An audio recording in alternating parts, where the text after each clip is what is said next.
Kacinci akwai wani abu, shi wannan abu idan ka mallake shi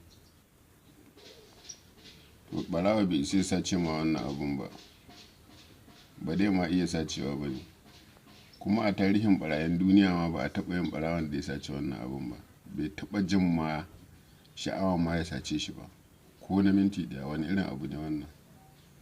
A rubuta mun ansa a comment section. Sannan dan ba da amsan bidiyon da na yi na baya wanda nake cewa akwai wani abu, a poor man have it, a rich man need it, if you eat you will die.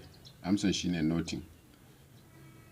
Poor man have it, mene talaka yake da shi? Babu kuma shine nothing. A rich man need it, mai kuɗi kuma yana bukatan shi. Mai kuɗi ke bukata?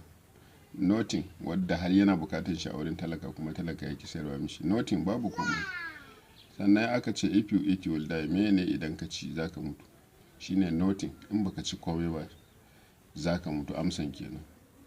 Saboda haka a rubuta mun ansan wancan a comment section wanda nake cewa barawo bai isa ya sace shi ba idan ka mallake shi. Mene wannan abu?